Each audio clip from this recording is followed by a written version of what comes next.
Hello, everybody, and welcome back to the Lawcast. This time, we're going back to cover when WWF pay-per-view broke the barrier and went monthly. It's the very first in-your-house pay-per-view. Kyush, how hard is it to think back to a time where the WWF didn't have a pay-per-view every single month?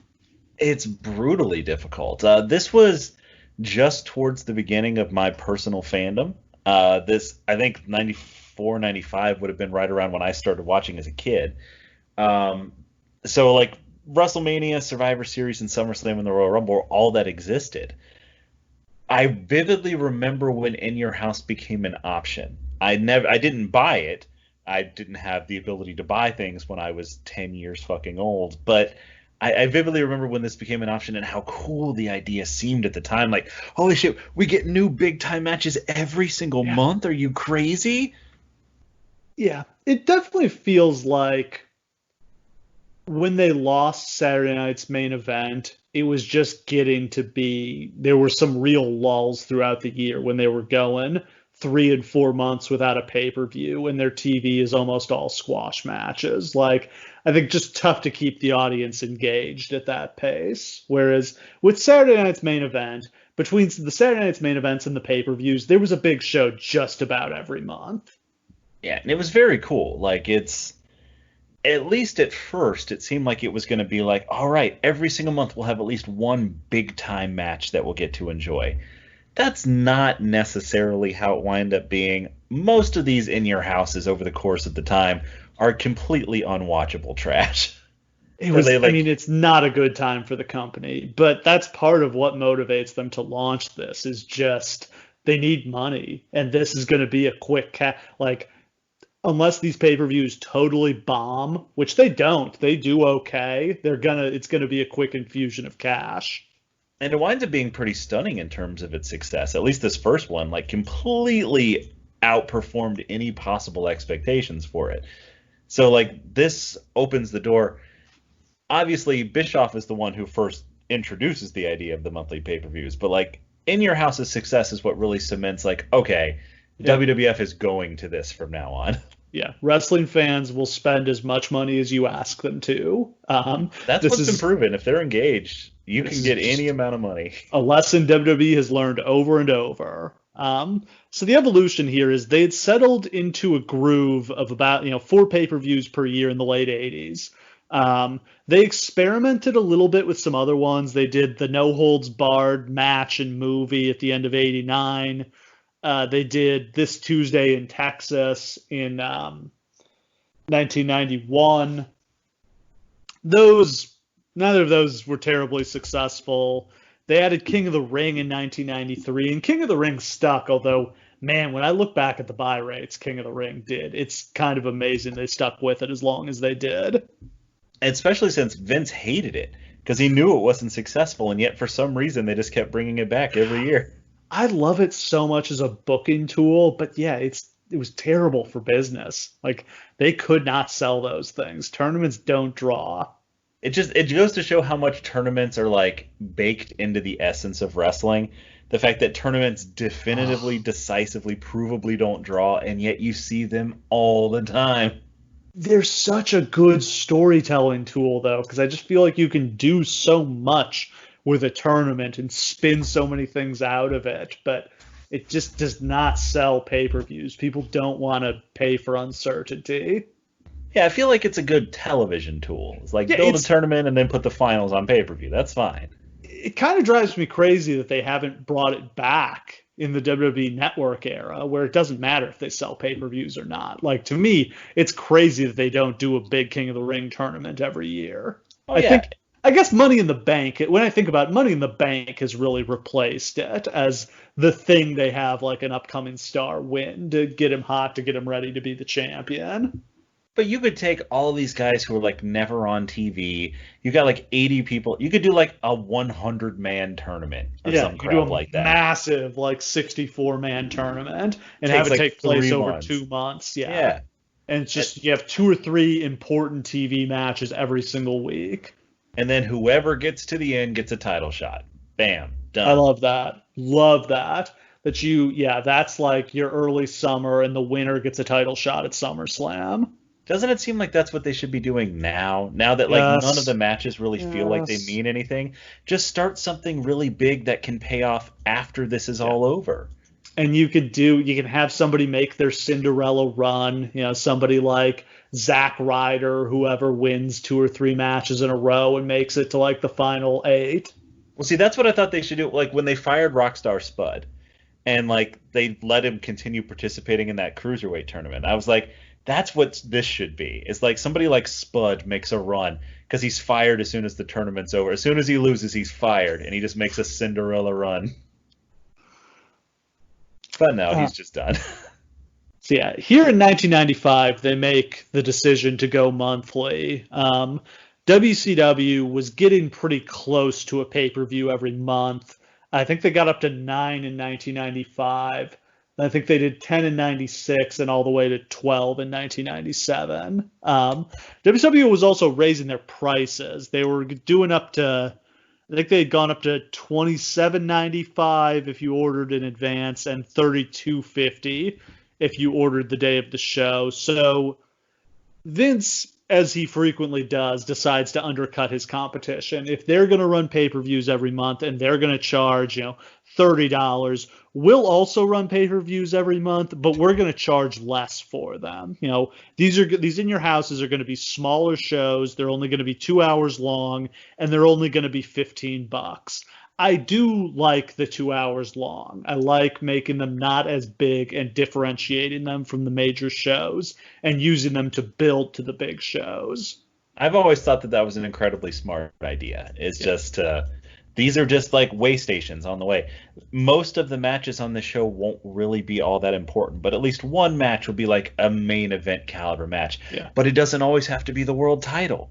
You can Yeah. blow off feuds on In Your House, and you can have Yeah, mid-card number one things. contenders match, like really build to that title match. Like I really liked the way you could, yeah, I'm a big fan of this. I kind of wish they'd go back to this, at least cut the non-major pay-per-views back to 3 hours and have the big ones could be 4. I don't mind SummerSlam being a 4 hour show, but yeah, the Money in the Banks and Paybacks of the world should just be 3 hours long, and they shouldn't have all the big stars on each of them.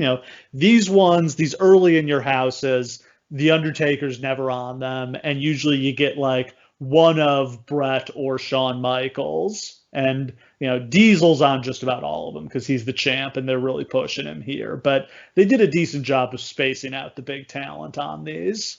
Yeah, and we've talked about that a lot of times, is that that's the model that I wish even WWE or any wrestling promotion would adopt. It's just the idea, kind of like the UFC model, where it's you don't see every big star every time out because you don't need to. No. And it feels so much more special when you get to. This month the main event is the tag titles. This month the main event is especially now that the women's division is big, you could easily have the women main event, the secondary pay-per-view. Oh God, yeah. This month it's a women's title match as the main event. This month, we build up the tag titles to the point where the tag titles can headline a pay-per-view. Like really build those secondary divisions and make them important.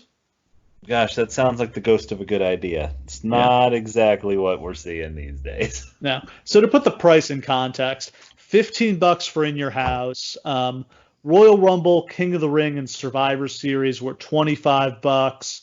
SummerSlam was $27.50. Love the pricing increment. I mean, I guess technically In Your House was $14.99. Rumble, King of the Ring, and Survivor Series were $24.95. SummerSlam was $27.50 and WrestleMania was $29.99. I actually do like the kind of different prices for each one.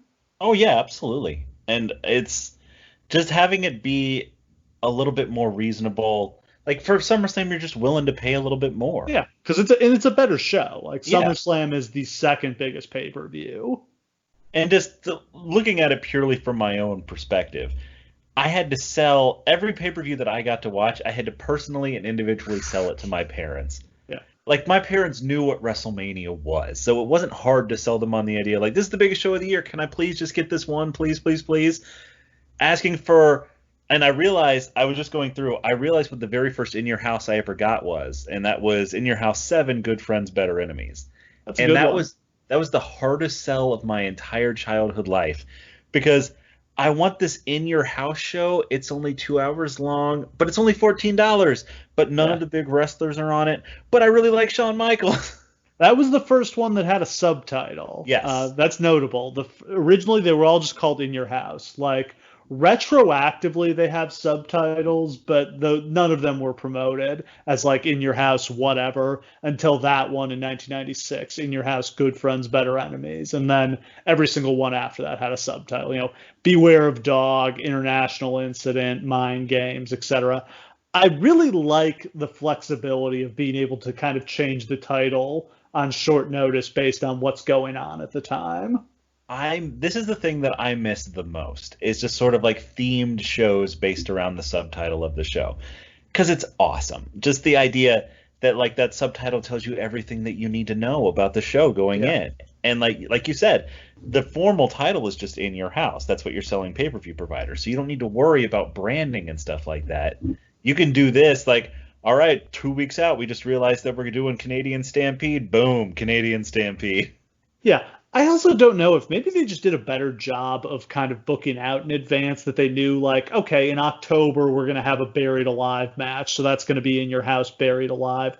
Because I feel like they still had to get the advertising out to the pay per view companies way in advance. Like, Bischoff has talked a lot about this, that, like, because they had to have the advertising to the pay-per-view companies so far in advance, it was hard to promote matches because frequently the matches would change, guys would get hurt, booking plans would change. So instead, he felt like he had to make the shows themselves characters. Like that's why WCW had such cool pay-per-views, Bash the Beach, Halloween Havoc. Like they had these strong themes because he felt like they could promote that like independent of what the actual matches on the show were. Hell yeah, promote what you can promote, and then just once you finally get there, just have something that people want to see. But mostly what people are buying is just the opportunity to watch Halloween Havoc. They're not WCW kind of almost pioneered what WWE does now, which is not so much being about any particular stars, so much as you're tuning in to see what WCW is doing on pay-per-view this month. And like that's a really cool idea. And they got away with it largely because they had branded these pay-per-views so strongly. Yeah. I mean, I think this was really a no-brainer to do more pay-per-views. More pay-per-views is more money. You worry that they're not going to be special anymore when you do them every month, but I think they did some smart things by making the shows shorter and charging less and making them more kind of generic to still protect SummerSlam and Rumble and WrestleMania, that those would still feel like special pay-per-views. And this is at a time where they needed that influx of money because it wasn't just Saturday night's main event. Everything was on its ass. Attendance They were down. going broke. Yeah. Home video was in the garbage. Like I was the only person fucking renting WWE videos at that time. Like it was a terrible place for the company to be at. They had to do something. Yeah, that guarantee that they're going to gross $1 million each month on these pay-per-views, big influx of cash, like $6-7 million.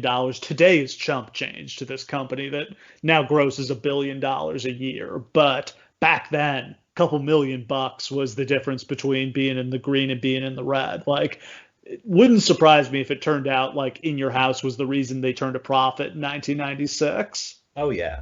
And like we've kind of talked before about like the financial struggles that WWE was in, but it got so serious that literally like $1 million was the difference between whether or not you were going to be able to pay people the WrestleMania payoff or not at the end of the year. And it really would have only taken 1 year of that for the whole thing to fall apart. And that's how close they came. They had to find different ways to make this money on the margins, or they just weren't going to be able to pay the talent. And they got to pay the guys better to keep them from leaving for WCW. Yeah. They've been getting raided. They've lost Hogan. They've lost Savage. They've lost a bunch of their talent. And like everybody who's there has got to be, glancing over at Bischoff and WCW and the money they're paying out. There was a very real possibility that by the year 1998, Bischoff has all of their top talent because it would have been very easy. And WWE can't recover from that. If you have no stars, what are you supposed to do? He did get Diesel and Razor. He almost got Bret Hart. I mean, Bret almost was got Shawn real close. Earlier. Yeah. Yeah, both. I mean, he almost got. Bret and Shawn both almost jumped in the early '90s, but also like almost got Bret in '96, and like I think they just had Shawn under contract this whole time because I think he was just waiting out his contract to run out to go hang out with his boys down south. Oh yeah, every single one of his friends but Triple H was there. Yeah. And like I'm sure he could get Triple H in if he needed to. Oh God, yeah. So like really, it would have just been Taker would have been the last loyal man left. Yeah. And Just Taker's as a great, but quick tutorial on the economics of pay-per-view. The pay-per-view companies that distribute the show, Viewers Choice, DirecTV, Request, they take like half the gross themselves. So if the pay-per-view grosses like $2 million, like $1 million of that is held on to by the pay-per-view companies, and then they pay the WWF the rest. yes. It's a terrible deal for the company that actually produces the show, but it's what they were stuck with at the time. This is basically why WWE Network exists. Vince got so sick of paying pay-per-view companies all this money that he had been dreaming about the WWE Network since like 1985. And this is actually how WCW goes, or how ECW goes out of Yeah. business. Is that since the pay-per-view company gets the money first, if they It's don't help. think if they think you're going to go out of business and they're not going to have to pay you, they're just going to keep the fucking money. Blood in the water, just push that invoice a month. That's exactly what they did. Yeah. Like, yeah, Heyman's told that story many times of how much money that the pay-per-view companies were sitting on that they just didn't pay them. And they were, I mean, ECW was fucked anyway. Yeah. Let's be honest. But they would have lasted a little bit longer had they actually gotten their pay-per-view money on time. And that's just such a shitty way for it to end, is knowing you made the money, Yeah. but it's just sitting in somebody else's hands because they know that you won't last without it. Yeah. So as to where the company is, they're coming off WrestleMania 11, which was headlined by Lawrence Taylor beating Bam Bam Bigelow in the main event. No Lawrence Taylor on this show. He's long gone and never to be seen again. That's a shame. He was great. It is. I've never thought about this, but it's very strange that like never, like not even a Hall of Fame induction for him, like has never popped up again. Well, it's Yeah, he's had his share of troubles. Go ahead and Google Lawrence Taylor, kids at home who may not know who that is particularly well. He went through some troubles. That girl said she was 18. It's not dissimilar from the reason that Dennis Rodman's not in the WWE Hall of Fame.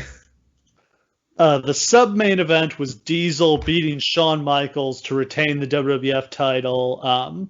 The crowd's reaction to Shawn in that match and on the way in finally convinced Vince to turn Shawn babyface, which they accomplished by having Sid turn on him and powerbomb him 3 times on the Raw the night after WrestleMania. That put Shawn out, positioned Sid as the next challenger to Diesel, and created the conditions for the reconciliation between Shawn and Diesel. It's weird that we've been doing this podcast for about 20 minutes now and we haven't mentioned Sid's name yet. Sid's in the main event of this show! Yeah, that's why we really chose to do it. Fuck yeah! Yeah, Sid is getting real hot here.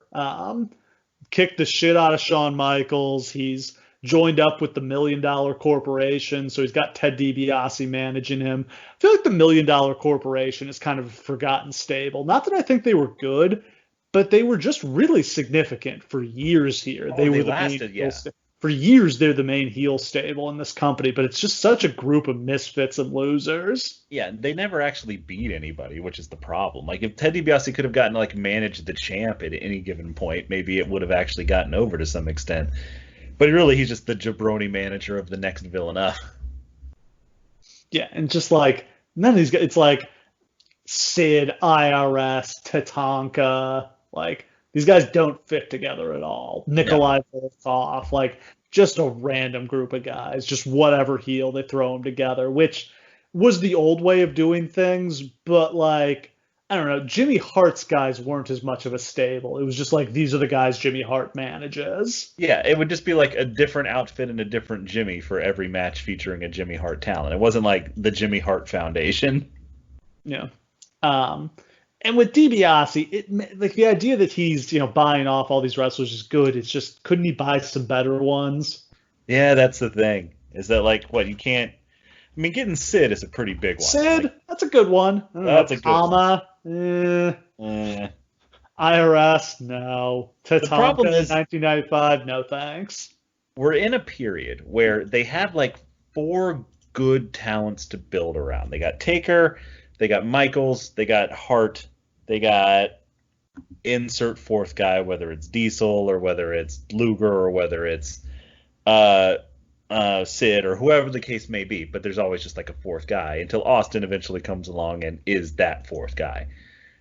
But those guys are all baby faces, and they just stay baby faces through this whole period.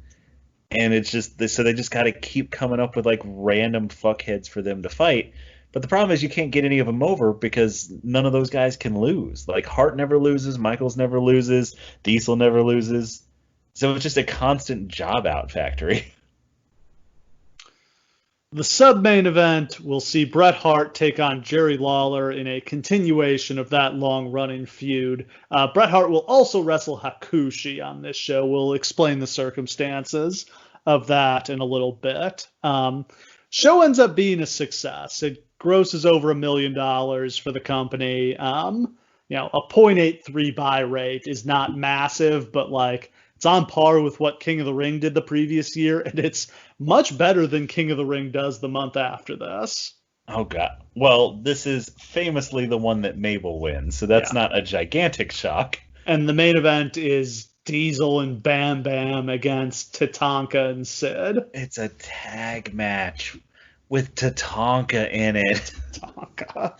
And like I was a big Tatanka fan as a kid, but man, he has no business in a main event in 1995. So the show is Sunday, May 14th, 1995, Mother's Day, as will be referenced throughout the show. Mother's Day. You know some dude tried to like buy this show as the Mother's Day gift for his mom. Oh, God, yeah. Don't be that dude. Oh, God, I'm trying to remember if I, as a kid, tried to be that dude. Yeah. Your mom wants grandchildren, not a wrestling show. Hey, you don't know my mom. It's true, though. It's at the Onondaga War Memorial in Syracuse, New York. I've never heard of this venue ever in my life. And it's a pay-per-view. I mean, this was probably just a house show, and like it fit with the schedule because they didn't decide to do this like that far in advance. Yeah, this is like a minor league hockey arena. Attendance of about 7,000. It looked full. I mean, there's that at least. Yeah. On commentary, only time I've ever seen this team, Vince McMahon and Doc Hendricks, Michael P.S. Hayes. There are a number of people, and it's funny that I'm saying this on a show that's Sid main events. There are a number of people that we praise much more than is probably like the normal like smart opinion about particular people, whether they be Ken Shamrock or Sid or whoever it is. There are also some people that this podcast has gone out of its way to bury over the years. And I would just like to settle another layer of bedrock onto the burial of Michael Hayes, who was the shittiest color commentator in the history of professional wrestling. He was not good at this. I mean, the thing is, they're not letting him be Michael Hayes. Like, he's having to be Doc Hendricks, and who the fuck is Doc Hendricks? But, like, he's the one who came up with the idea for Doc Hendricks. Because he knew Vince wasn't going to let him be Michael Hayes. That's true. JR or Pritchard or whoever had told him, like, Vince doesn't like Michael Hayes. Like, you're going to have to drop the P.S. Hayes act. But his entire gimmick as a color commentator is just to do constant asides. He never talks about what's actually happening. He just constantly like, hey, Vince, did you see that lady over there? Hey, Vince, you think they got rakes back there? Just constantly. The thing I really can't stand about the commentary from this era is how their thing is they've got to be topical. Like, they've got to bring up whatever was in the news that day. And it just makes it hard to rewatch because you have no idea what they're talking about. Yeah, it's like such specific stuff. And it's not like big famous events. No. It's just like, what are you talking about? It's like, oh yeah, the New York Jets are going to be looking for a new field goal kicker after yesterday. Maybe they could sign this guy because he just had a good kick. I'm like, okay, I guess they referenced in some regular season NFL game the Jets lost in 1995. In fairness, they're not even really thinking at this point about the fact that anyone's ever going to be watching this again. Like, this is not a home video driven industry at this point. It's just so forced. It's so obviously pre-scripted. Oh God, yeah. Like I guess the other thing they were doing, the reason they were doing that is they don't have to do it here because it's a pay-per-view, but when they're doing the taped Raws and they started doing live commentary over the tape, they were proving that they were live. yes. God, it's just miserable. Like It's a bad commentary team. I already don't like Vince very much as an announcer, but he's announcing circles around Doc Hendricks. And God, just Michael Hayes is just the fucking worst. Chemistry, poorly defined commentator. There's a reason this never happens again, as far as I'm aware.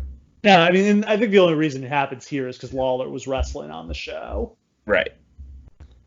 But even Lawler and Vince aren't really a very good team. Vince never found a good match for him, except for Ventura. Yeah, him and Jesse were the only one that really clicked. Because Jesse was the only one who would give him shit for real. Because Jesse could really needle him. And that's what it's supposed to be. Dark matches, lots of them. Hey, let me give you a quick trivia question, everybody, before he reads off the dark matches. There are 3 people on this card who have wrestled a match for a major United States wrestling promotion in the last 2 months. Can you tell me what 3 people they are?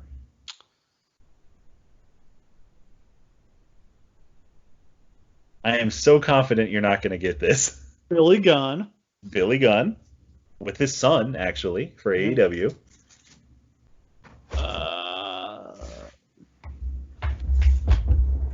Triple H hasn't wrestled recently, has he? No, he is not. Though so one of these people, a bunch of these guys are dead. Like half these guys are dead. So that okay. The Undertaker. The Undertaker. That wasn't a match. Oh wait, it counts. Come on now. Boneyard match. And one more. Oh, isn't it Jean-Pierre Lafitte is Quebecer Pierre? Yes. What do they call him? PCO, the Mad Frankenstein wrestler. Yes. Carl Ouellette. The person in this first dark match is Jean-Pierre Lafitte. It was the Ring of Honor World Heavyweight Champion this year. Oh boy. So yeah, in the pre-show match, Jean-Pierre Lafitte beat Bob Holly.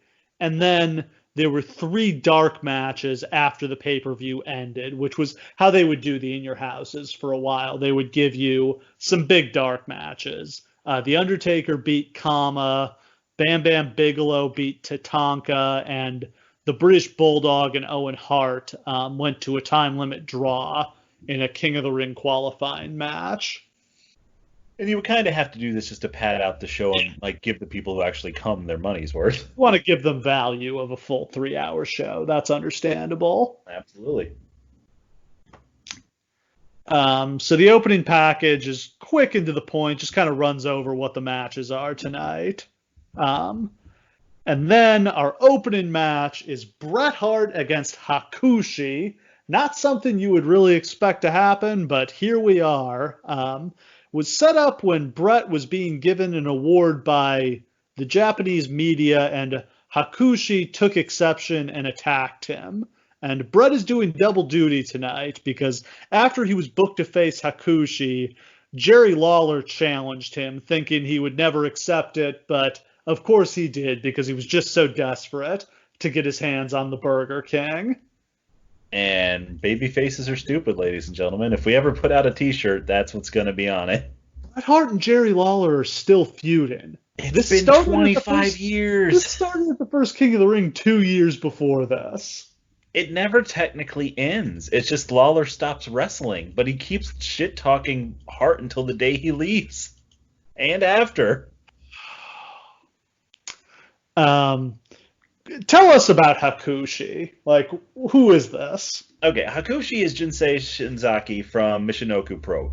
Basically, WWE, I don't know if they intended to do this. They made an agreement with the great Sasuke, and basically they just had all of Michinoku Pro in the promotion at various points. That's where they got Taka Michinoku and Funaki and all of the Kai and Tai stable, including like Dick Togo and like Terry Boy and all of them. Like, they were all through Michinoku Pro. And Jinsei was basically their heavyweight, like their top guy. He basically wrestled he was what Mordecai was trying to be, just like a light version of the Undertaker. He used to like go into the ring and like wrestle real slow and methodically and stuff like that. So WWE had to have originally looked at him as an opponent for the Undertaker. And when they brought him in, they had him start doing like the Buddhist. The number one question that gets asked about this guy is, are the tattoos real? And they're not. Somebody had to put henna tattoos on his entire body every single night. That must have taken like 2 hours. I'm amazed they don't just like smudge off. Like, I don't know how henna tattoos work per se, but like, it's fucking nuts. I can't even believe that that's how that actually worked, but it was. And like, they based it on these like obscure, his character is based on like obscure Japanese folklore that like nobody in America was going to know anything about. This character was destined to fail, even though it's very cool because he was one of the first wrestlers internationally to wrestle like what they call like the pura lucha style, where Yeah. basically like you just fuse the two together, because that's what Michinoku Pro was all about. That's what Sasuke was all about. So like he brought that here. I had never seen anybody wrestle like this before. I thought he was awesome. Oh, yeah. Him and Bret tear the house down here. This is a great match. This fucking rules. Like, this should have been like 25 minutes. Like, the only thing on this show that's really in-ring worth a damn is these 14 minutes. Yeah. Hakushi comes out first. Very cool entrance with the lights going down and him in his white robe and his white hat. He's accompanied by his manager, Shinja, who is Sato from the Orient Express, with his face painted white and wearing a white suit. Yeah, that's weird as shit. Do you know anything about that? Just that they thought that would be... They were trying to give him like a real spooky vibe. Again, I don't understand why they never made him an Undertaker opponent. Probably because he's like a foot shorter than him. But like, it really seems like they're trying to build up to that kind of thing, right? Like, they gave him like spooky music, and he's doing like the Japanese priest thing, and he's got this like... And I don't think Saito ever actually says anything on camera. Like, he's not like a talking like he'd manager. Be silent. Yeah.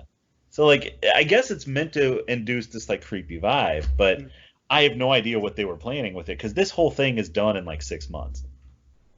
Yeah, lasts 6 months or so, and then it just goes back to Japan. Does he sign with New Japan? He does one match with New Japan. He wrestles the Great Muta in basically the match that was supposed to happen with Undertaker, in a light versus dark match where Muta kills him at the end, and then for the rest of his career, he's a zombie version of himself. That is very interesting. Wrestling! We get a quick interview with Bret. He dedicates the match to his mother, Helen. Lawler doesn't get to bag on Helen Hart here. Doc Hendricks does, though. That fucker. Yeah, actually, you're right. It just felt like he was doing a Lawler impersonation.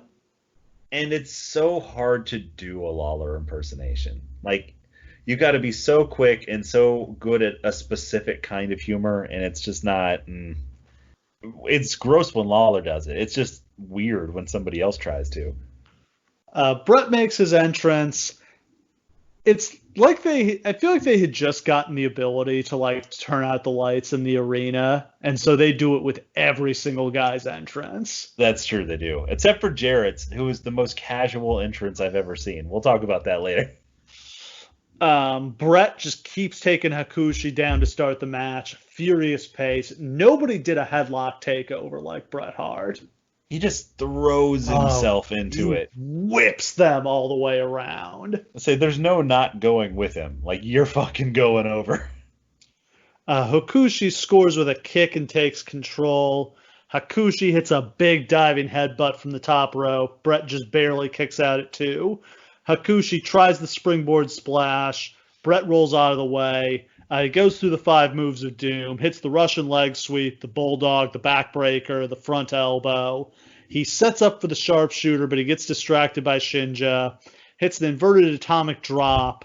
He goes off the ropes for a clothesline, but he gets tripped by Shinja. Then he does a suicide dive out to the floor and just kicks the shit out of Shinja. If I have one criticism to make of Bret Hart's in-ring work, and obviously there's not much you can make, it's that he did the ugliest suicide dive I've ever seen a human being do. where like he just like lands all on Shinja's legs, and like Yeah. it just looks like somebody's gonna get hurt. Not terribly graceful. No, no, no, no, no. That wasn't his hallmark. Hakushi gets a drop kick. Bret goes to suplex him, and he stumbles backwards, and they both go over the top rope. That was quite a bump. The double suplex over the top rope is one of my favorite spots in wrestling because it's so intricate. First, you suplex the other guy over, then he plants on the ring apron on the outside and lifts you up so that you're both holding each other so that you both land on your feet on the ground. It's a work of like balletic art. It's incredible. Yeah. Big Asai moonsault here. Yeah, that thing was sick. Shinzaki was not a particularly small man. He was like 230 pounds. He was just the only remote heavyweight who was doing this kind of stuff at this point. So like when he does it, it looks so much more impressive. Hakushi goes to suplex Bret into the ring. Bret lands on his feet and then rolls through into a pinning combination and gets the 1, 2, 3. Hell of a match. If you've never seen this, go check this out. Like, this is definitely worth 15 minutes of your time. Basically, the entire time Hakushi is in WWE, he just wrestles Bret Hart for like Yeah. 6 months straight on the house show circuit because these matches are fire and they know it. But no one else. I'm He doesn't. sure Bret was loving it. But there's like no one else for Hakushi to work with. Like he does. He wrestles Matt Hardy God. 3 separate times. Him and Shawn sounds awesome. Dude. Yeah. But I don't know what it was. Maybe Hakushi wasn't happy in America. Maybe it's Could they be. just didn't have anything for him. I don't know what it was, but it didn't last very long. I don't think. I mean, it doesn't seem like I mean, I don't know if the character really got over, but the matches did because they were awesome. Yeah. We go backstage where Todd Pettengill is at the Superstar Hotline. Alundra Blaze is being interviewed by Stan Lane, who I always forget was a WWF interviewer. Yes, I constantly forget that too.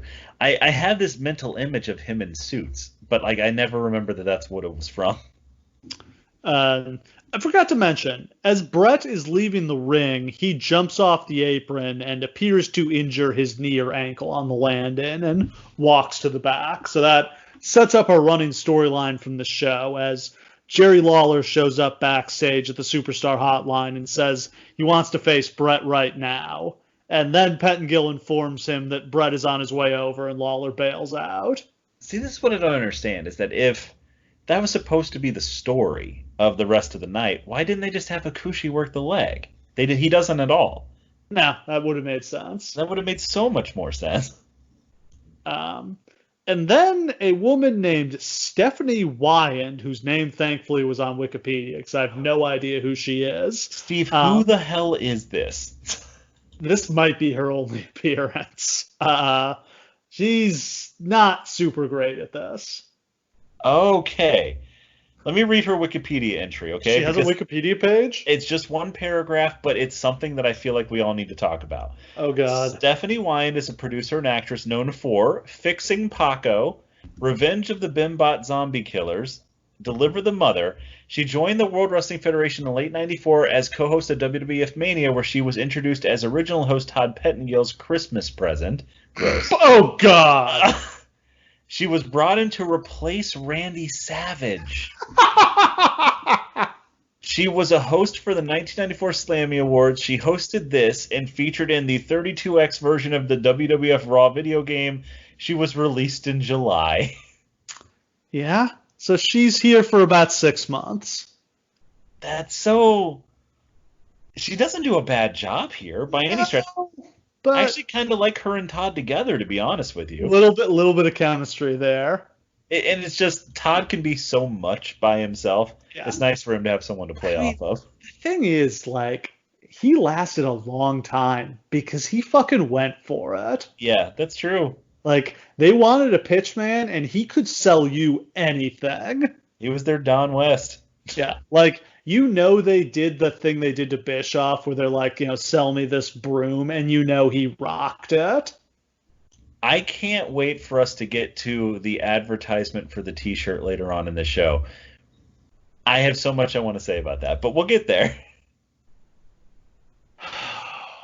So Stephanie Wyant talks about the fact that they're going to give away a house tonight. They Yeah, we did didn't even mention that they're going to give away a fucking house yeah, tonight. they did a raffle. They're doing like a raffle. You could write in to enter the contest. They claim they got 350,000 entries. I don't know about that. Um, but yeah, they are going to give someone a house, a beautiful vacation home down in Florida, right on a golf course.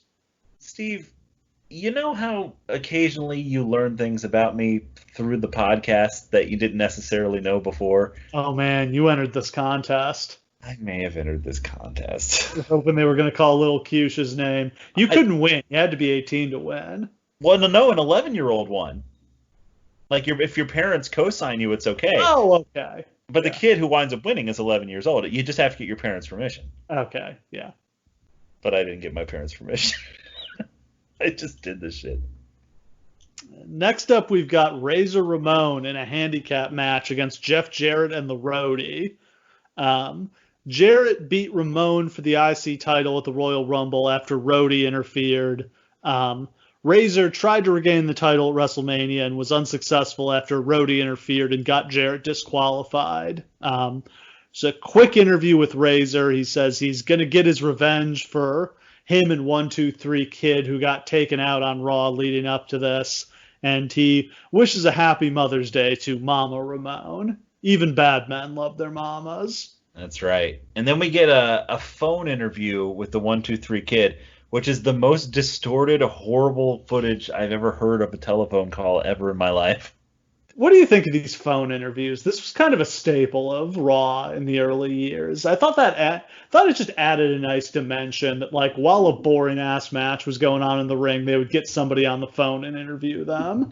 I liked it, but the quality of it is so dependent because, like, Sean Waltman already has a voice that's very difficult to understand at times. It's just it's so raspy and deep that, like, when it's a poor quality feed and that, I couldn't figure out anything that he was saying. The rules here are that Jarrett and Roadie have to tag in and out. Should mention that the Roadie is the Road Dogg, Brian Armstrong. Yes, this is his start. Is both of the New Age Outlaws are on this show with their gimmick from right before. He is the person who actually sung "With My Baby Tonight." He's The the depressing thing about this is, like, Razor comes out looking like a fucking star. always. Just dripping swag, like it's crazy. Jeff Jarrett, they don't even drop the lights for him. No. Like, just before this, when they had been talking about all those letters, Todd Bettengill pulls a rake out from behind the curtain, and then 30 seconds later, Jeff Jarrett walks from behind that same curtain. Yeah. No lights off. Just looking like a corny piece of shit. Yeah, in his awful ring gear. With his all-time worst entrance music. Like, it doesn't... The fact that Jeff Jarrett survived so long in this business is such a Why testament didn't he to just nepotism. come out to "With My Baby Tonight"? I don't know. Had that happened already? Yeah, because he walks out like a month or two after this, and that's when they do the real Double J thing. That's when they reveal that Road Dogg actually sang it. Well, then I don't know the answer to that. This is some horrible shit. Yeah. And it's just, he seems so not like a star. No. His, like, wretched glow-in-the-dark sunglasses and hat. Like, it's... I don't even have words for it. And I don't know if there's any point at Jeff Jarrett's entire career that he did look like a star. Honestly, I'm not sure that he ever did. But it's not here. Oh. Early in the match, Razor sets up for the Razor's Edge, but Jarrett manages to backdrop him over the top to the floor. Razor hurts his knee on the landing. Roadie follows up with a diving clothesline from the top rope down to the floor. They go back in the ring. Razor telegraphs a backdrop, and Jarrett catches him with a swinging neck breaker. Jarrett tries a straddle. He misses. Both guys are down. Razor, unfortunately, has no one to tag out to.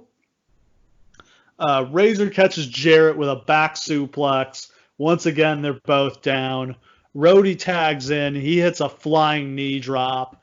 That move always terrifies me. I don't understand how you don't blow your knee out doing that. Yeah, it seems like it's almost automatic that you would. It's Or horrible. kill somebody because you just hit him with your knee in the face. Well, there's that, yeah. Razor makes a comeback. He hits Roadie with a super back suplex, but Jarrett had blind tagged in. Jarrett clips Razor's knee, sets up for the figure four. Razor blocks it. He hits the Razor's edge, and that's enough for the pin in 11 minutes. Can we talk about for a second how horrifying it must be to take the Razor's edge? Because painful. The difficulty with it takes Scott Hall a solid 30 seconds to get Jeff Jarrett all the way up for it. Just like the uncertainty of like, is he actually going to be able to do this to me? It's like, it's hard enough getting him over and up, and then he has to get him up. Like, all the way up, extend his arms. And, like, Scott Hall's a strong man, but he's not, like, a giant. Like, this is, like, a Big Show move. It doesn't make sense that Scott Hall's doing it. Yeah. Razor goes for the Razor's edge again. Roadie comes in to clip his knee. Jarrett puts him in the figure four. Aldo Montoya, the Portuguese man o' war, tries to come in to make the save, but he gets beaten up. And then Savio Vega makes his debut as he jumps the railing and fights off Jarrett and Roadie. Now, for those out there who may not know, Scott Hall sold the character of Razor Ramon to Vince McMahon because Vince McMahon had never heard of Scarface, had no concept of the idea of like Miami Cuban drug dealers. And so this entire time, Razor Ramon has been a drug dealer. Like that's his character, whether Vince McMahon knows it or not. The idea, then they bring in Savio and they dance so artfully around the fact that he's a fellow gang member with Razor. Yeah. So artfully, they don't quite say it. He's his friend from back in the island. Yeah, his friend. Oh, man. They do a promo for King of the Ring the next month. Can't wait to cover that. Oh, God. There are some shows that we know that we eventually have to do that we've kind of tried not to do because I like bad shows, but the Mabel Victory King of the Ring is going to be... We've really got to do the King of the Ring from the year before that because that's the one with Art Donovan on commentary. How much does this guy weigh? Oh, my God. Backstage, Lawler is yelling at Jack Tunney. Didn't realize Jack Tunney was still around at this point. I thought he was dead. I think that happens not too long after, because pretty soon after this, it's within a few months, they bring in Gorilla Monsoon as the president. And then he dies. And he dies too. And there's never a president again after that. Well, it's cursed. Who would want to be it? Lawler says he wants his match against Bret right now. And then they do a Sid Sizzle package. I liked this. This was just no sound, just his creepy music and him destroying people. There's something about the Psycho Sid character that speaks to me so directly. And it's just... They say that the best characters are the ones who tap into who the real person is. I don't think that that Sid in real life is just like a horrible sociopath.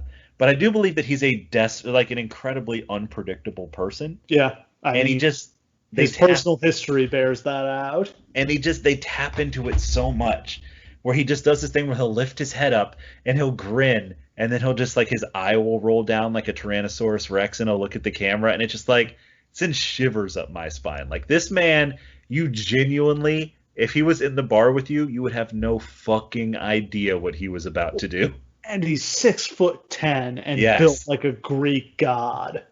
Like this is a terrifying man. He's so big.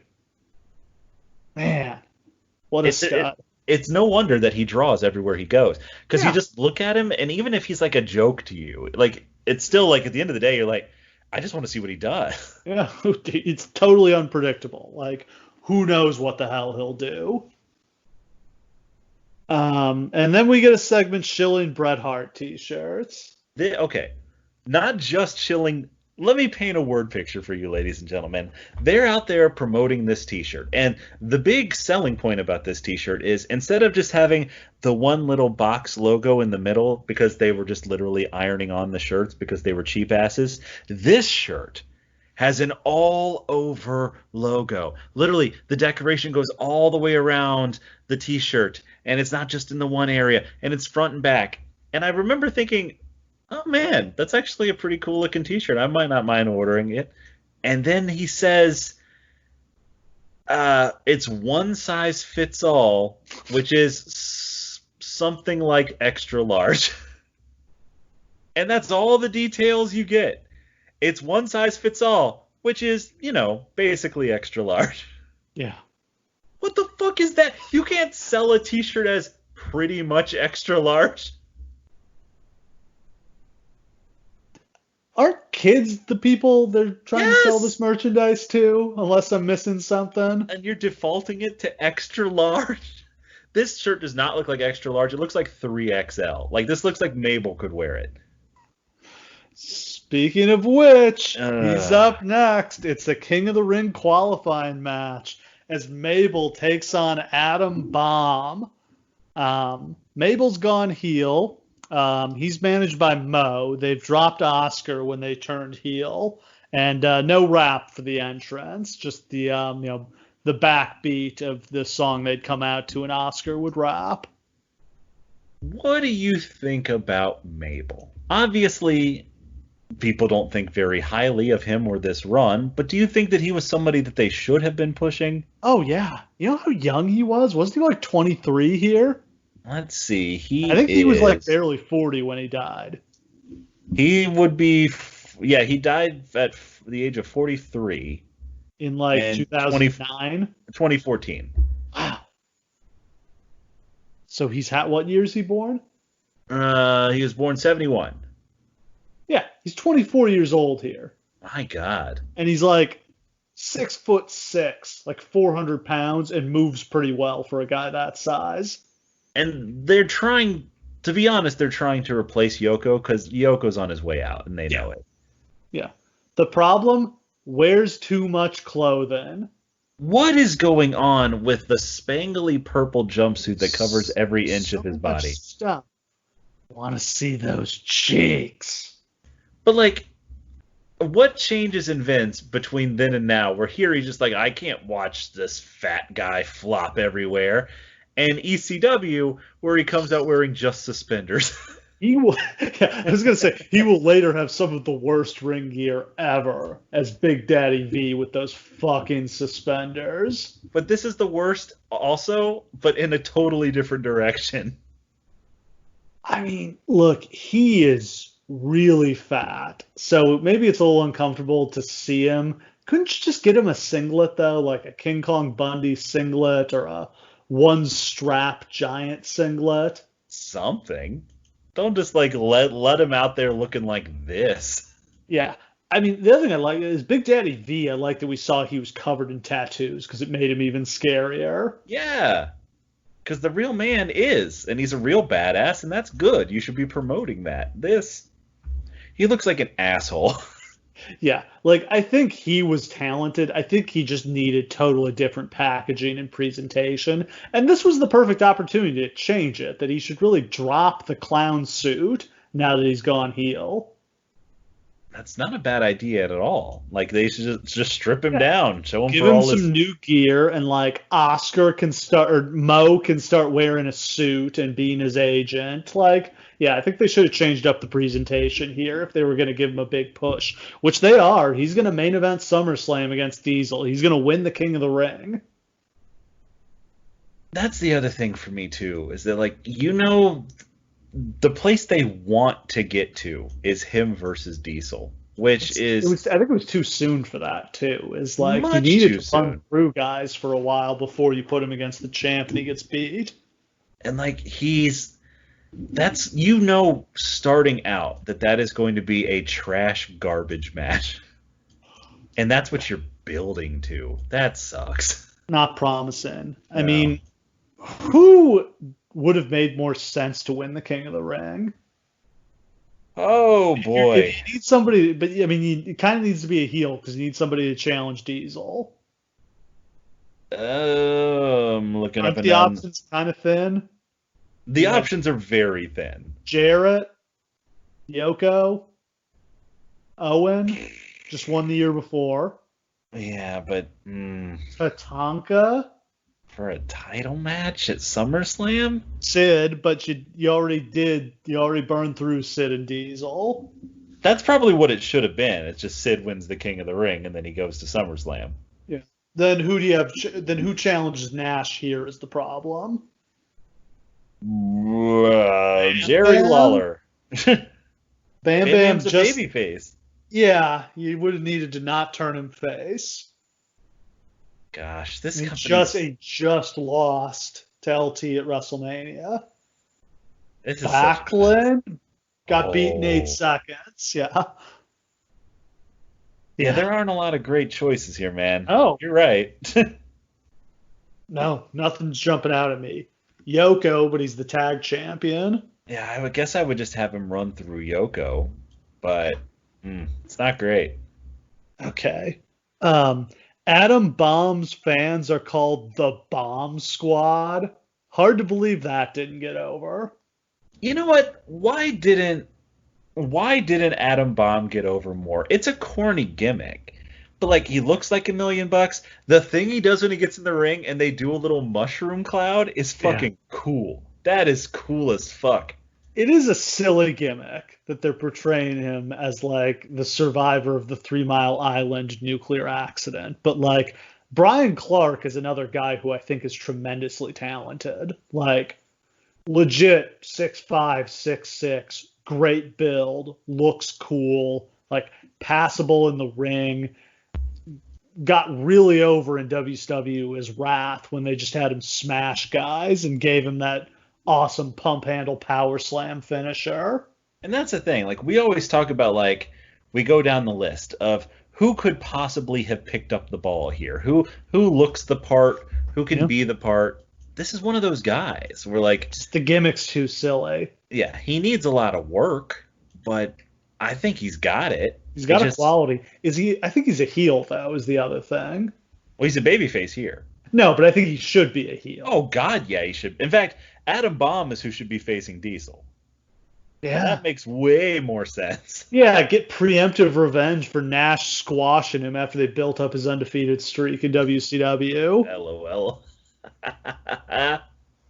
Um, Mabel jumps Bomb before the bell. Mabel misses a corner avalanche and Bomb gets in a little bit of offense, but then Mabel hits him with a belly to belly suplex and he gets the pin in about 90 seconds. Quick match. That seems like a waste. Yeah, I mean, I get that you. goodbye, Adam Bomb. He lost to Earthquake in like 30 seconds at WrestleMania. I think that caused his face turn. I think that was when he dumped Harvey Whippleman as his manager. That sounds right. Earthquake is a guy you could have had. I mean, yeah, you could have tried to heat up Earthquake as a heel and had him face Diesel. Just try to redo the Hogan Monster Factory. It wouldn't have been a bad idea just to bring back like monsters from the past and have Diesel run through them. Like fucking bring back Bundy and have him take a powered bomb. Fuck it. Bundy's there. Bundy just wrestled The Undertaker at WrestleMania. Exactly. Bundy Mania is back. Probably wouldn't have done the job though. Piece of shit. Todd Pettengill is backstage with Razor Ramon, who introduces his friend Savio Vega to the WWF. Savio Vega proceeds to cut one of those promos that are the reason why he never got a decent push in the company.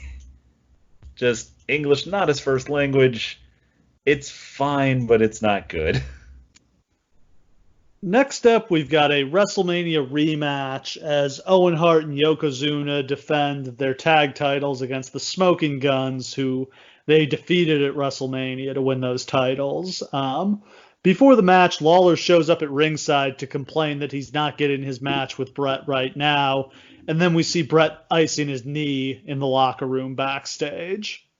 Poor Bret. Owen and Yoko are accompanied by Mr. Fuji and Jim Cornette. Gotta love Jim Cornette managing Yokozuna. If you blink, you will completely miss him on this show because while he is there managing them, like I don't think the camera like picks him up directly at any point. Just see Vince like hitting the mute button and being like, "Don't show that hideous, ugly face. Nobody wants to see that." This fuck. Can't wait to fire him. Owen and Yoko are in control until Yoko gets run into the ring post on the floor. The Guns get in some offense, but they can't finish off Owen. The match breaks down. Yoko hits a leg drop on the floor on Bart and then throws him back in the ring, and Owen covers him to get the pin in 5 minutes. Not a lot to that one. You're being very generous when you call it a leg drop because really, Yoko is so washed at this point. Amazing how much fatter he's gotten. Like, he was always huge. He is massive here. Like, gotta be 600 plus pounds. The difference between a big guy who's working out and a big guy who's not is visible. Like, he just let himself go like it's over. Yeah, he's gassed after like a minute or two. He just carefully sits down on Bart here. Like, that's all that is he just carefully like lays a leg over him so he doesn't hurt him. And then he leaves and he's winded. It's bad. Todd Pettengill interviews Diesel, the WWF champion. He says it's a hard Mother's Day for him as his mother passed away back in December, so it's his first Mother's Day without her. Pettengill asks him about being attacked by Henry Godwinn on Raw. Diesel says he's ready to go. Pettengill asks about Shawn Michaels and whether or not tonight is personal, and Diesel kind of dances around it because him and Shawn aren't truly friends yet, but he says that, yeah, it is a little personal with Sid. The entire tone of this is meant to evoke Gene Okerlund interviewing Hulk Hogan. Like, every inch of it is just meant to be... Yeah. Hulk Hogan, what are your thoughts on Mother's Day? Oh, I love Mother. Brother, I love my mother, brother. Mama Hogan is here at home. She's been saying the prayers. She's been taking the vitamins. And she's ready to see Hulkamania run wild, brother. And what do you think about Henry Godwinn attacking you on Raw? Are you feeling up to the fight tonight? That's no question, Gene. The Hulkamaniacs cannot be denied. And what about your friend Randy Savage? Is this personal for you, facing the man who put him out? Well, brother, it's always personal when you're coming after the Hulkster's title. Nobody gets to mess with the Hulkster's friends and get away with it. And boom. That is how they sold 1 billion pay-per-views. Yeah.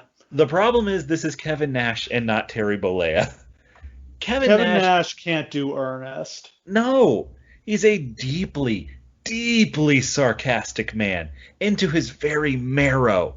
That's part of his appeal. Yeah. Is that he's just a wisecracking asshole. Like, even as he's talking about, like, his mom did actually die back in December. That's a real thing, and like, it sounds like he's joking about it. Yeah, just like especially in this character, he could not play serious. Like, just didn't work. It's not just a matter of they didn't understand what the Big Daddy Cool character was or how to make it work. It's that they didn't even try to understand it. They tried to hammer him into a Hulk Hogan-shaped hole, and it couldn't have been a worse possible fit. Because Hulk Hogan can do Ernest. Like, Hulk Hogan only does Ernest. Best, just like cheesy, patriotic, simple, basic guy. Hulk Hogan commits.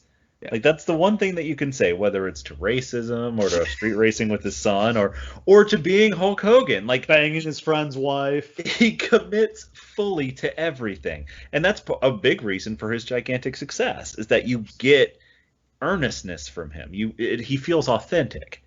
It's not possible for Kevin Nash to feel authentic in this character. It's not. It's a joke.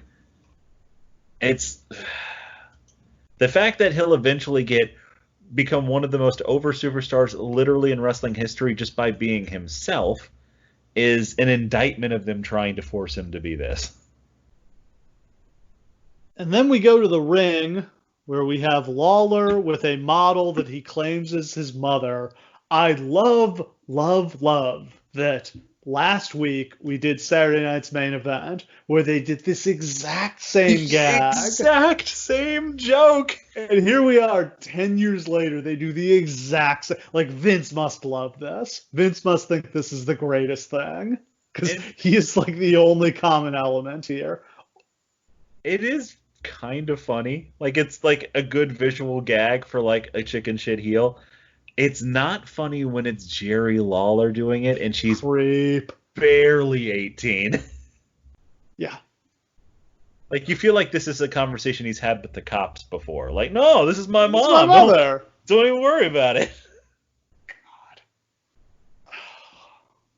Jerry Lawler beat those rape charges. Very, very bad person. Just deeply horrible on every level. Lawler calls out Bret. Todd Pettengill gets a word with Bret backstage. Bret reveals his leg is actually 100% and the injury was feigned. LOL. I guess you couldn't have done that if you had actually had Hakushi work on the leg. Yeah. But that's the crux of this is suckers. Tricked Lawler. Lawler panics when he realizes Bret can actually run and walk and his leg is fine. He runs away. He's eventually able to hit a pile driver, but Bret no-sells it and just sits right up. Gosh, Bret, that's very unprofessional of you. Really exposing the business. Bret hits a bulldog and his own pile driver. Lawler comes back with a scoop slam. He goes to the top, but Bret catches him with a shot to the gut as he's coming off. Shinja shows up to distract the referee, who then gets bumped. I loved how the referee caught his foot in the ropes and was hanging upside down. That is a high-quality ref bump. Yeah, and he was like that for several minutes here. So he legitimately can't see what's going on in the ring because he's hanging upside down. Do we know who that ref was? No, I didn't catch it. Yeah, me either. No, I don't know. See, I got the list of refs before the match, but I can't remember which one it was. Not Bill Alfonso, is it? Nah. Hakushi comes in, hits Bret with 3 consecutive diving headbutts, and then the referee recovers enough to count the pin, and Lawler wins in 5 minutes. Bret Hart just can't beat Jerry Lawler. He can't do it. And, like, on one level, I like the idea of a top-notch wrestler just can't beat this chicken shit piece of shit who shouldn't even be winning matches whatsoever. This one guy has his fucking goat and he can't do anything about it. I like that idea. And the idea that it's carrying across years is something I would praise if any of the matches or angles had been good at all. The only good thing that ever happened in this feud was when Bret called him the Burger King. And I still, in my head, call him the Burger King to this day. Just an immortal burn. This will lead to a Kiss My Foot match at King of the Ring. My foot. That's got to be a Vince. Oh, yeah. Oh, that's a Memphis thing, actually. Like, that's Kiss a Jerry. Foot. Vince, it's Jerry. What if he kissed his foot? Well, God, this is when Jerry Jarrett is with the company because you can kind of tell because there are definite Memphis vibes coming from this show. A lot of Memphis on this show. From the gimmicks to the way the match is in, like a lot of it feels the like mild to mid, the mild racism. Yes. Oh, I didn't even mention the fact that Hakushi's actual nickname is the modern day Kamikaze. Oh, that's his actual, like, official nickname. Straight out of 1955. Sweet Jesus. We get a quick promo from Sid backstage. He says, time has run out on Diesel's title reign. I've seen Sid listed as like one of the people say he's one of the worst promos of all time. I understand he screwed his lines up sometimes, but but he just radiated intensity. If your job is to talk people into buying tickets, then you cannot say that Sid is anything but one of the best promos of all time. Because even if what he said was stupid and he misspoke it and mumbled it and it didn't make any sense, that didn't fucking matter. Because people still kept buying tickets to his matches. I mean, just the way he'll shout and then go down and talk so quietly and draw you in. He must have learned that from Jake, because that's such a very Jake the Snake-ish. And that's what he would do. And when he would yell, a lot of people when they yell, it's just kind of like, all right, stop yelling at me. But with him, it'd be like actually terrifying. I'm the ruler of the world. Okay, time to give away the house. Yeah. Claim there were 340,000 entries. They've got a glass box full of envelopes there on the stage. Pettengill gets up with a rake and rakes the envelopes to mix them up. Again, this is also a guy who commits. And then he throws Stephanie into the envelopes. That's sexual harassment, Todd. That's serious. And then they jump around and they just pick one at random. And the best moment of the entire show, they call the number. Turns out they dialed the number wrong. Okay. Yeah. They dial the number again. He handled that well. Yes. Didn't get phased by it. They dial the number again. It rings 11 times. And a gruff New York voice picks up and is like, yeah? And they're like, sir? Yeah, what is it? We're with the WWE. You've won a house. And in the background, you just hear a small child explode with joy. As this gruff New York dad is like, what the hell are you talking about? He convinced his parents to enter this contest, and they won a fucking house. This is exactly how it would have gone if I had won the contest. I'm just going to be totally flat out with that. They staged this they pre-called them to make sure they were at home. I hope. I'm not sure they did, dude. Let's recall McMahon's Millions. He got rickrolled. They initially, after the first one was such a disaster, I think started pre-calling them to make sure they were home and they were by the phone and their phone worked and all that. One of the most legendary moments in the history of WWE is Vince McMahon cold calling a number and getting a ring back tone of Rick Astley's Never Gonna Give You Up. God, and him having no idea what's going on. He doesn't understand what ringback tones are. He doesn't understand what that song is. He doesn't know the meaning of it, and the person never answers.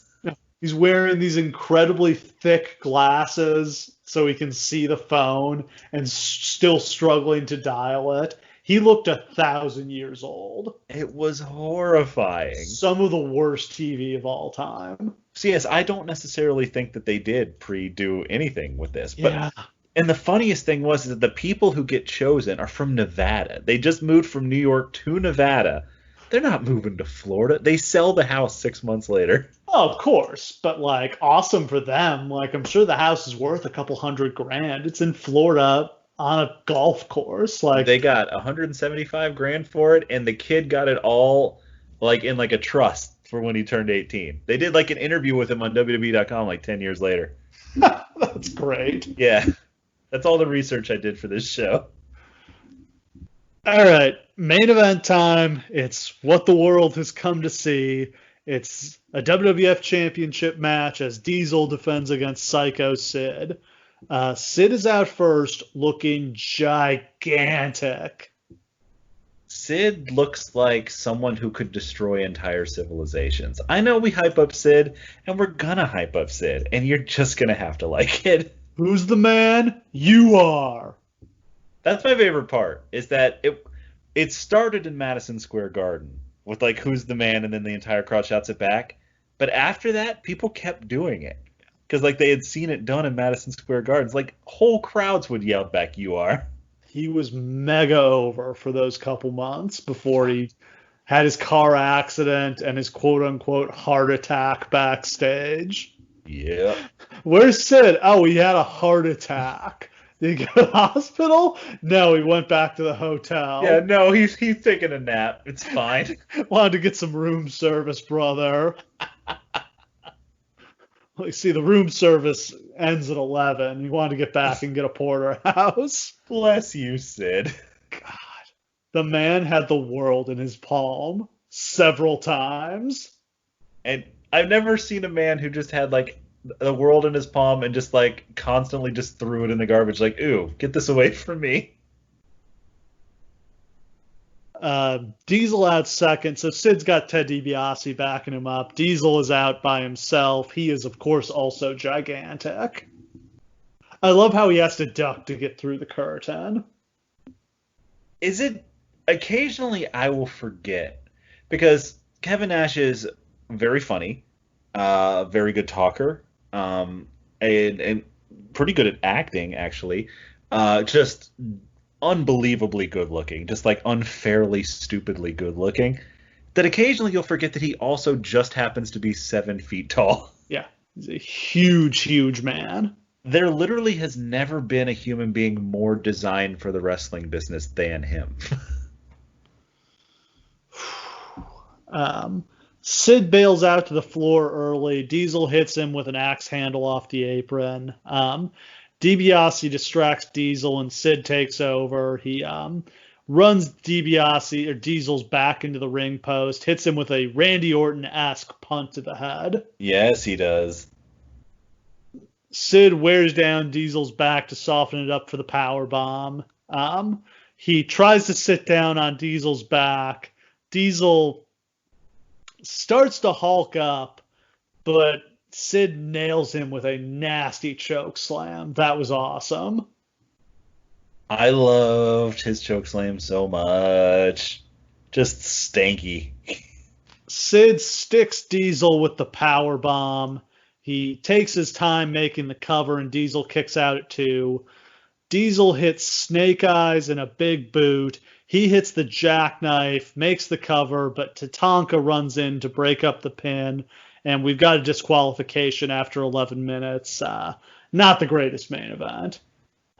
I would have to say that it wasn't necessarily as great as you maybe could have hoped that it was, but still, it's not bad. Like, it's definitely something that I would have paid real money for, especially if they'd built more to it. Bam Bam Bigelow shows up to make the save. He's recently been kicked out of the $1 Million Corporation for losing at WrestleMania, and we're set for Bam Bam and Diesel versus Tatanka and Sid at King of the Ring. A main event anywhere in the world. Yeah. And then a package rolls where... Yeah, what the fuck is this? What the actual fuck was this? We see an alien spaceship in outer space, and the aliens talk about destroying Earth, but then they watch some WWF wrestling and decide not to. And it's not promoting anything. It's just apropos of nothing. Like, they spent actual money on this. Like, it's not, there are costumes, and they didn't spend a ton on it, I'm sure, but they spent money on this, and it's not promoting anything except themselves at the end of a show you already paid for. Yeah, that was a strange one. I assume they also showed this on TV, but this was very bad. This seems like the kind of thing that you take to the television conventions when you're trying to sell your stuff to advertisers, and you're just trying to put quirky videos people will remember. But that's such a bizarre thing to put on your pay-per-view. Maybe they just had 3 extra minutes to kill at the end, and it's cue up that alien shit. I love that video. So what'd you think of this show overall? It was bad. Yeah. But the usual amount of bad for 1995. Yeah, there weren't any good shows during this period. There just weren't.